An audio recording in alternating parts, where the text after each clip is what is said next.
Dear student, welcome to the second part of the kinematics graph. देखिए actually ये part 2 of motion in straight line हम continue कर रहे हैं। Okay हमने ग्राफ को हमने दो हिस्सों में डिवाइड कर दिया। एक्चुअली पूरा ग्राफ जो है एक पार्ट ही समझ लें। तो हमने जैसे पार्ट 1 पढ़ा था, पार्ट 2 में हम काइनेमेटिक्स ग्राफ पूरा कवर कर रहे हैं।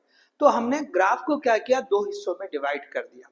तो आप ये समझ ले part A and part B. Okay हम इसको नाम दे देंगे। Okay this is the part B. Second part की जगह हम क्या कर देंगे, इसको पार्ट बी का नाम दे देंगे। ठीक है, तो पार्ट ए में हमने क्या पढ़ा है, तो पार्ट ए में हमने जो ग्राफ्स जो है डिफरेंट स्टेट्स ऑफ मोशन के लिए और पोजीशन टाइम के हिसाब से वेलोसिटी टाइम का और एक्सेलरेशन टाइम का जो ग्राफ बनता है कि ऑब्जेक्ट रेस्ट में है, ऑब्जेक्ट यूनिफॉर्म मोशन में है या ऑब्जेक्ट एक्सेलरेटेड मोशन में है, इनके लिए जो ग्राफ बनते थे या जो ग्राफ पॉसिबल नहीं होते हैं, ये सारी चीजों को हमने पार्ट ए में कवर किया। और यहाँ पे समझ ले कि हम इसको जो है ना पार्ट बी का नाम दे रहे हैं। Okay kinematics graph part B. Okay part A जो है हमने ऑलरेडी पढ़ चुके, हमने लास्ट सेशन देख चुके हैं। अब हम आगे कंटिन्यू कर रहे हैं। ठीक है हम आगे कंटिन्यू कर रहे हैं। सो अब देखिए यहाँ पर सबसे पहले, अब देखिए ये बहुत ज्यादा जो है इंपॉर्टेंट है, हमने इसलिए इसको अलग किया है कि ये जो है हर चैप्टर में आपको या लगभग जो है तकरीबन जो चैप्टर है, ऑलमोस्ट ऑल चैप्टर आप जैसे बोल सकते हैं, उसमें जो है ग्राफ से रिलेटेड क्वेश्चन जो है बनते हैं या ग्राफ का डिस्कशन है। ओके ग्राफ रहेगा आपको। तो ग्राफ जो है जिन क्वांटिटी के भी बीच में बन रहे हैं, तो उससे रिलेटेड जो क्वेश्चन बनते हैं वो लगभग सेम है, वो लगभग सेम है। दो चीजें बहुत ज्यादा इंपॉर्टेंट है। देखिए ये जो क्लास, ये जो सेशन है आज का, पूरे होल सिलेबस के हिसाब से बहुत ज्यादा इंपॉर्टेंट है। ओके तो देखिए ग्राफ से रिलेटेड दो क्वांटिटीज जो बहुत ज्यादा इंपॉर्टेंट होती है, ओके उनसे रिलेटेड ही क्वेश्चन बनते हैं। वो क्वांटिटीज क्या होते हैं या वो टर्म्स क्या है, तो वो टर्म्स होते हैं किसी भी ग्राफ की जब बात करेंगे तो हम उस ग्राफ की स्लोप क्या होती है, स्लोप ऑफ द ग्राफ। ठीक है, और दूसरा जो टर्म होता है उस ग्राफ के अंडर कितना एरिया आ रहा है या area under the graph. So ये जो पहला टर्म है स्लोप और दूसरा टर्म है एरिया अंडर द ग्राफ, ये दो चीजें बहुत ज्यादा इंपॉर्टेंट है। अब यहाँ पे कि भाई ये जो स्लोप है तो दो पॉसिबिलिटी बन सकती है, स्लोप पॉजिटिव हो सकती है, निगेटिव हो सकती है। तो जैसे हमने ये वाला जो है बताया, this is for positive slope, और ये वाला एग्जांपल हमने निगेटिव स्लोप। ठीक है ना, देखिए ये जो है ऐसे राइज होते हुए जा रही है। ठीक है ना, राइज होते हुए जा रही है। या कुछ लोग ऐसे भी बता देंगे, अगर एंगल लेस देन 90 डिग्री बनता है तो हम उसे कहते हैं कि भाई वो जो है स्लोप पॉजिटिव है। मैथमेटिकली आप जैसे भी समझे।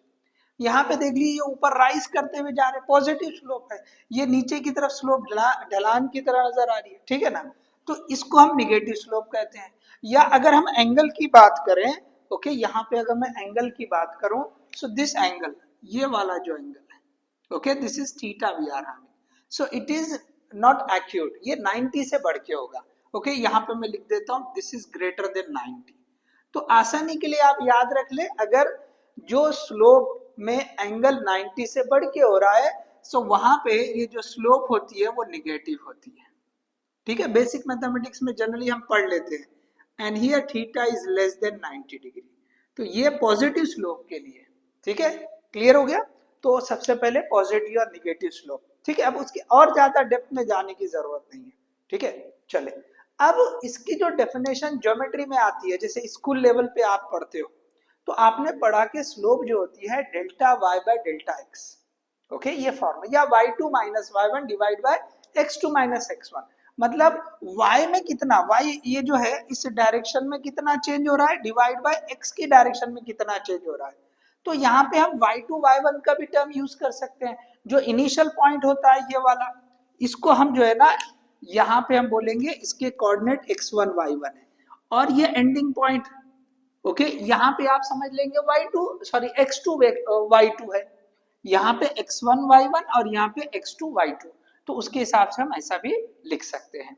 सो बट मेनली यहाँ पे जो फिजिक्स में हमको यूज होगा वो ये वाला टर्म यूज होता है delta Y by delta X, change in Y divide by change in X. यहाँ पे हम जनरल देख रहे हैं, इसलिए मैंने ये एक्सिस को y और ये एक्सिस को x ऐसे ही लिया है।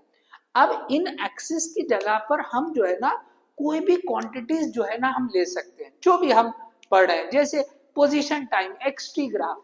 तो x यहाँ पे अब जरा कंफ्यूज हो जाए, ये x अलग है, वो x जो बोल रहे हैं हम पोजीशन के लिए, और ये एक्सिस पे हम टाइम ले रहे हैं। तो ये जो है ना x और y यहाँ जो हम ले रहे हैं, हमारे जो है सब्जेक्ट में जिस तरह के जो क्वांटिटीज दिए है वो लेकर हम ग्राफ समझ सकते हैं। तो ये जो बता रहा हूं मैं बिल्कुल जनरल बता रहा हूं, तो ये x एक्सिस और y एक्सिस के हिसाब से। अच्छा, अब आगे बढ़ते हैं। ट्रिग्नोमेट्री में स्लोप को कैसे डिफाइन करते हैं? So tangent. तो tan थीटा मतलब ये जो एंगल बन रहा है एक्स एक्सिस के साथ, जो थीटा हमने बताया है वही जो है ना उसका टेंजेंट, वो स्लोप होते हैं। तो ये बहुत ज्यादा इंपॉर्टेंट है। देखिए ये वाला आपको जो क्वेश्चन सॉल्व करने में हेल्प होगी वो इसी फॉर्मूले से होगी जो स्लोप से सॉरी ग्राफ से रिलेटेड है, चाहे कोई भी चैप्टर उसमें आपको ये हेल्प करने वाला है। ठीक है, इसी तरह से कैलकुलस में किस तरह डिफाइन करते हैं? तो वो होती है slope is equal to dy by dx differentiation. मतलब हम इंस्टेंटेनियस, मतलब जो है ना इतने से छोटे पार्ट में यहाँ स्लोप क्या होगी। अब क्या होता है, ये कब यूज होता है ये वाला? जब जो है नॉन लीनियर जो है ग्राफ हो, जैसे ग्राफ ऐसे बता दिया, ये कहाँ यूज हो सकता है तो ये समझ लें। देखिए इस तरह का ग्राफ है, नॉन लीनियर ग्राफ है। ओके, सपोज ये इस तरह से ग्राफ है, तो आपको ये जो पॉइंट है, ओके, जैसे यहाँ पे आपको स्लोप पता करना है, यहाँ पे स्लोप पता करना है, तो at every instant slope is changing, तो आप जो है इस तरह से उसको पता कर सकते हैं। ठीक है, सो ये जो है कैलकुलस में इसकी डेफिनेशन है। अब सबसे इंपॉर्टेंट, जैसे जैसे मैंने बोला, एक तो ये वाला पॉइंट बहुत ज्यादा इंपॉर्टेंट है जो क्वेश्चंस आपके सॉल्व होंगे। दूसरा आपको ये बहुत ज्यादा इंपॉर्टेंट है, आपको समझ में आना चाहिए, जिस भी आप जो है ना क्वांटिटीज के बीच में आपने ग्राफ ड्रॉ किए हैं, तो उस ग्राफ वो जो ग्राफ ड्रॉ किए उससे जो स्लोप आ रही है या उसकी जो स्लोप है वो कौन सी क्वांटिटी बनती है। ओके, तो यहाँ पे हमने लिखा स्लोप वाली क्वांटिटी। तो सिंपली स्लोप वाली क्वांटिटी कैसे आएगी? ये जो y एक्सिस पे क्वांटिटी रहेगी डिवाइड बाय x एक्सिस पे जो क्वांटिटी, ये जो फॉर्मूले से जो भी आपको क्वांटिटी निकलेगी वो स्लोप वाली क्वांटिटी होगी। जैसे फॉर एग्जांपल हमने लिखा डिस्प्लेसमेंट टाइम ग्राफ, ये डिस्प्लेसमेंट ये टाइम, तो अब स्लोप वाली क्वांटिटी क्या आएगी? मतलब ऊपर y है तो ये डिस्प्लेसमेंट था, डिवाइड बाय ये time, displacement divide by time क्या हो जाएगा? वेलोसिटी। तो ये हमको समझ में आना चाहिए। तो ऐसे कोई भी अगर आपको ग्राफ देगा तो उसकी स्लोप वाली क्वांटिटी कैसे आएगी? आप y एक्सिस पे जो क्वांटिटी है डिवाइड बाय x एक्सिस पे जो क्वांटिटी है उसका रेशो ले लो।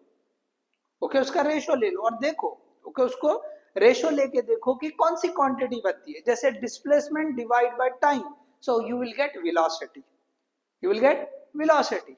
ऐसे आपको कई सारे एग्जांपल मिलेंगे, ऐसे आपको कई सारे एग्जांपल मिलेंगे। ठीक है, तो ये तो आपको समझ में आएगा कि भाई स्लोप वाली क्वांटिटी कौन सी होती है। ठीक है, तो हम आगे जो है ना डिस्प्लेसमेंट टाइम, वेलोसिटी टाइम, ये हम देखेंगे। ठीक है, तो अब आगे बढ़ते हैं। सेकंड जो इसका जो पार्ट है, जैसे ये स्लोप था, ग्राफ का जो दूसरा टर्म जो काफी ज्यादा इंपॉर्टेंट है वो है area under the graph. Okay, वो है एरिया अंडर द ग्राफ। अब देखिए ये जो एरिया अंडर द ग्राफ है, ठीक है, अब यहाँ पे मैंने दो एग्जाम्पल ले लिया, कोई भी शेप हो सकता है। यहाँ पे मैंने सिर्फ एक ये रेक्टेंगल और यहाँ पे ट्रायंगुलर शेप लिया, कोई भी शेप हो सकता है। ठीक है, तो उस शेप के हिसाब से एरिया आएगा। तो एरिया का फॉर्मूला एक्चुअली डिराइव कैसे हुआ है? एरिया को जो है ना इंटीग्रेशन, ये जो मैथमेटिकल जो ऑपरेशन इंटीग्रेशन, उससे एरिया मिलता है। उससे क्या मिलता है? एरिया मिलता है। ठीक है, तो यहाँ पे ये जो है ना हमने इसका इंटीग्रेशन सपोज किया, तो डिपेंडिंग ऑन शेप हमको अलग अलग फॉर्मूले मिलते हैं, अलग अलग फॉर्मूले मिलते हैं। तो यहाँ पे मैंने इन दोनों के हिसाब से अब वो डायरेक्टली लिखा है, हमको मैथ्स में अंदर आगे जाना नहीं कैसे फॉर्मूला आया, हमको तो अप्लाइड है, डायरेक्ट वो फॉर्मूला यूज करना है। तो यहाँ पे ये जो रेक्टेंगल शेप है इसके लिए फॉर्मूला क्या आएगा? तो हमें पता है ये x इंटू वाई होता है, x इंटू वाई होता है अगर रेक्टेंगल की बात की है। और अगर ये ट्रायंगल की बात की है तो हमको आता है 1/2 x इंटू वाई या y इंटू एक्स जो भी लिखे, ठीक है ना। तो ये जो है हमको दो फॉर्मूले आ गए, ठीक है। अब देखिए यहाँ पर अब ये एरिया वाली क्वांटिटी कौन सी बनती है, अगर हम ये ग्राफ ले रहे हैं तो एरिया वाली क्वांटिटी सिंपली इन दोनों के प्रोडक्ट से जो क्वांटिटी आएगी, जो क्वांटिटी y एक्सिस पे है और जो क्वांटिटी x एक्सिस पे है, इनका आप प्रोडक्ट ले लो। सो प्रोडक्ट से जो है ना वो एरिया वाली क्वांटिटी आ जाएगी, ओके। प्रोडक्ट से एरिया वाली क्वांटिटी मल्टीप्लाई करने से और इनको डिवाइड करने से, ओके। हमेशा याद रखिए ऊपर y एक्सिस डिवाइड जब कर रहे हैं तो डिवाइड करने से स्लोप वाली क्वांटिटी आएगी और मल्टीप्लाई करने से x इंटू वाई एरिया वाली क्वांटिटी आएगी। जैसे सिंपल कि भाई ये वेलोसिटी टाइम ग्राफ है, ओके। वेलोसिटी टाइम ग्राफ है तो वेलोसिटी टाइम ग्राफ, तो यहाँ पे वेलोसिटी, यहाँ पे time, velocity into time, you will gate displacement, you will gate displacement. इसी तरह से जैसे जो है हमने वर्क डन पढ़ा, फोर्स इनटू डिस्प्लेसमेंट, अगर यहाँ पे फोर्स ले लिया और यहाँ पे हमने डिस्प्लेसमेंट ले लिया, F into x that is work done, तो area under F x graph you will get the work done. तो ऐसे कई सारे एग्जाम्पल है, ओके से कई सारे जो है एग्जाम्पल है। तो यहाँ पे आप वेलोसिटी टाइम वाला एग्जाम्पल ले सकते हैं या फोर्स डिस्प्लेसमेंट वाला एग्जाम्पल भी ले सकते हैं, ठीक है। तो इस तरह से जो है ये दो टर्म आपको बहुत अच्छे से क्लियर होना कि स्लोप वाली क्वांटिटी कौन सी बनती है और एरिया वाली क्वांटिटी कौन सी बनती है। साथ में ये स्लोप से रिलेटेड जो क्वेश्चन है वो ज्यादा आते हैं, तो उसमें एक चीज और ऐड होती है कि हमको जो स्लोप पता करना है या वो स्लोप बोल के नहीं बोलता है, ये स्लोप वाली क्वांटिटी का नाम दे देता है, ओके। जैसे हमने बोला डिस्प्लेसमेंट टाइम, तो हमें पता है कि भाई इसकी जो स्लोप है वो कौन सी क्वांटिटी बन रही है, वेलोसिटी बन रही है, तो डायरेक्टली ये ग्राफ देगा, सेम ये ग्राफ दे देगा ऐसा, और इसकी कुछ वैल्यू दे देगा, ठीक है ना, एंगल की 45 डिग्री 30 डिग्री 60 डिग्री जो भी है। अब आपको पूछेगा बताओ वेलोसिटी कितनी होगी, तो यू शुड नो, आपको ये पता होना चाहिए कि भाई ये जो डिस्प्लेसमेंट टाइम ग्राफ है इससे जो स्लोप वाली क्वांटिटी वही तो वेलोसिटी है। तो वो वेलोसिटी हम कैसे पता करेंगे, सो आप जो है ना उसका स्लोप ले लेंगे। क्या करेंगे आप उसकी, ये स्लोप जो है टेंजेंट से ले लेंगे, एंगल दिया सिंपली आप tan थीटा से सॉल्व करोगे, और most of the time okay यही तरह से आपको सॉल्व करना होता है, आपको एंगल ही देता है, ठीक है। So hope you understood this one, ठीक है। अब देखिए इस पे क्वेश्चन किस तरह के बनते हैं वो मैं थोड़ा सा आपको बता देता हूं, ओके। चलिए आप इसको पॉज करके आप जो है इसको कॉपी कर लें, ठीक है। चलिए फास्ट आप कॉपी करें।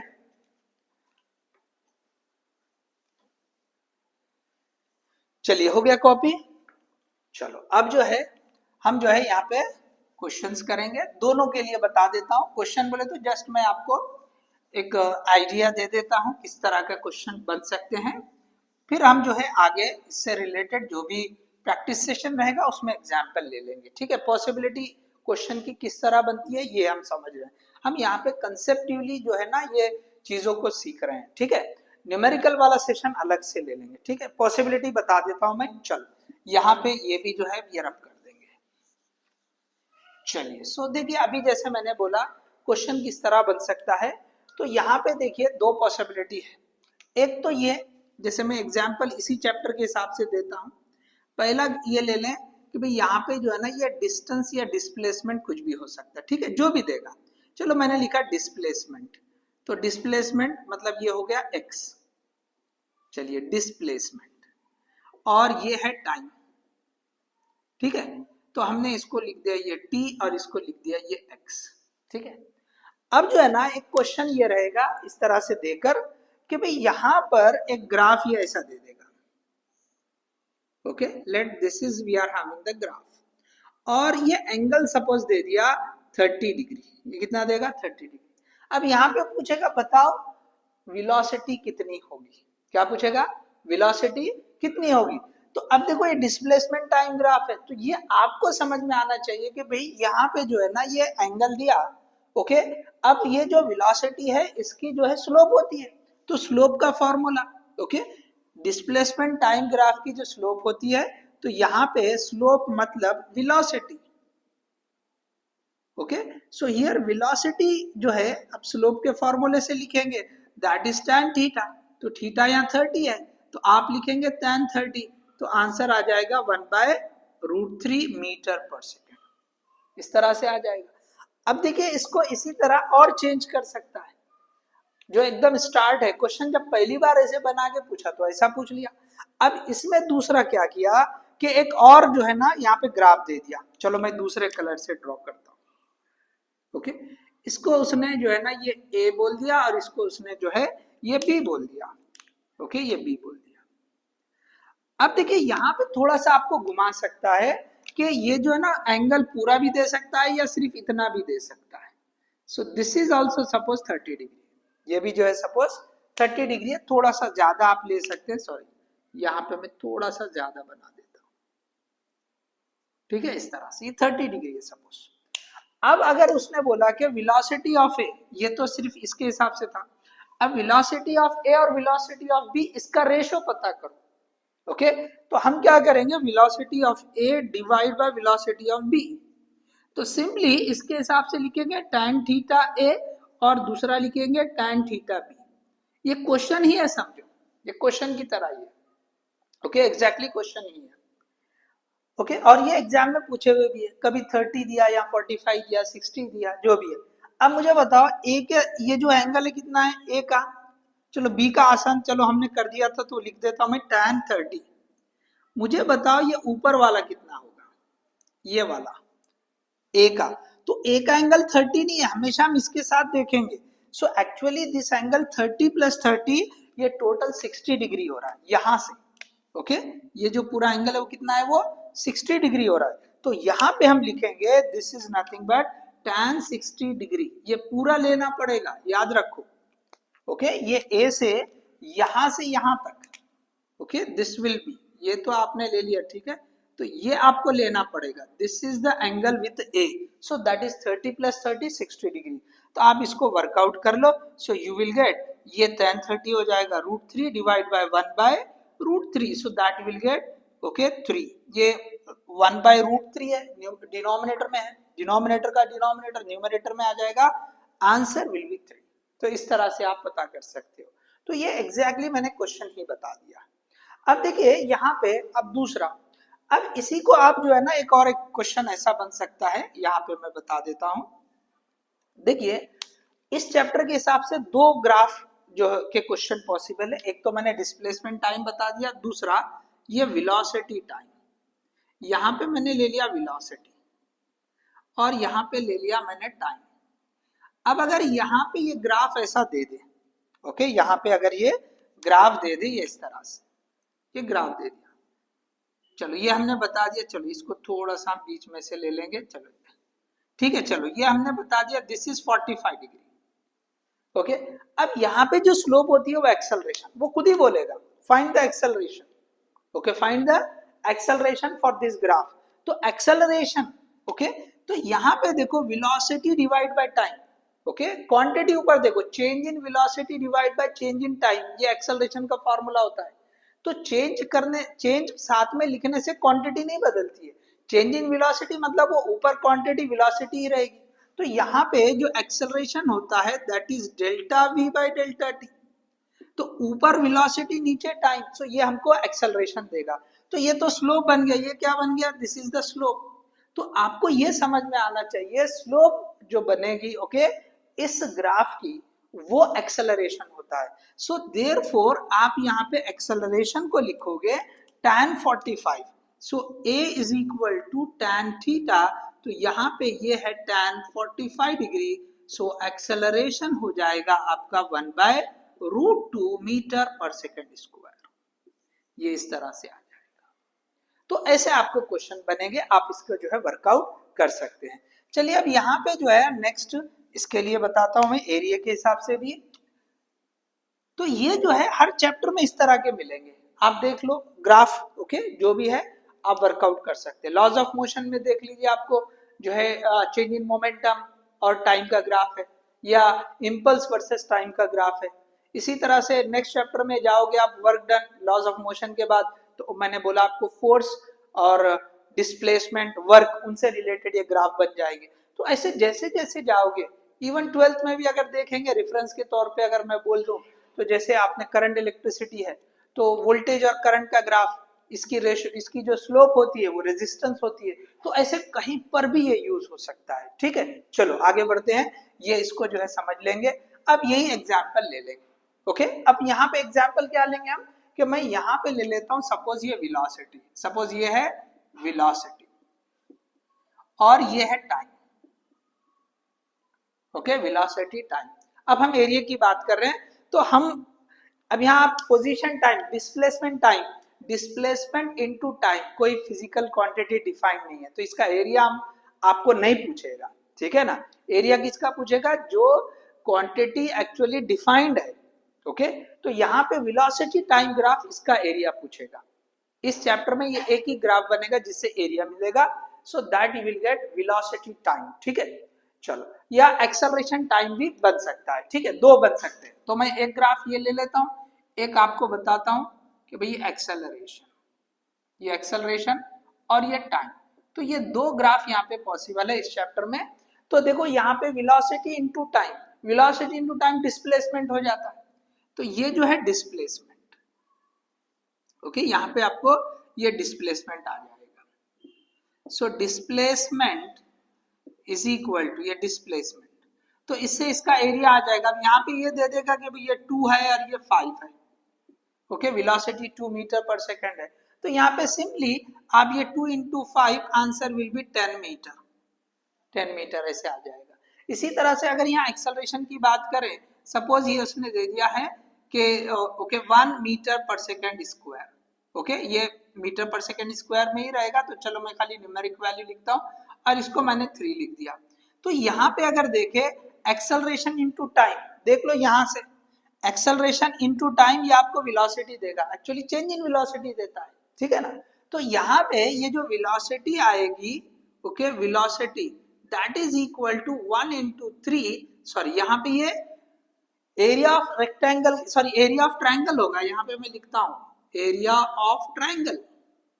तो आपको यहाँ ध्यान से लिखना पड़ेगा 1/2 into 1 into 3, so answer will be 3/2 meter per second square, sorry meter per second. अब देखिए एक और चीज बताता हूं मैं। ओके, अब ये वेलोसिटी टाइम ग्राफ के लिए बताता हूं, ये इसी के लिए। अब देखिए यहाँ पे सपोज ये इस तरह से ग्राफ है, ये ग्राफ है इस तरह से।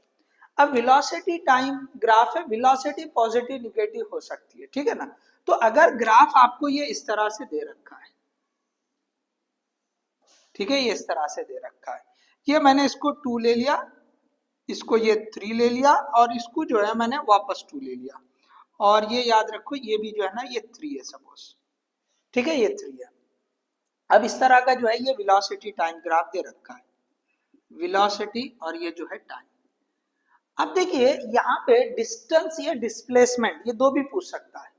ओके, इस ग्राफ से डिस्टेंस भी पूछ सकता है और डिस्प्लेसमेंट भी।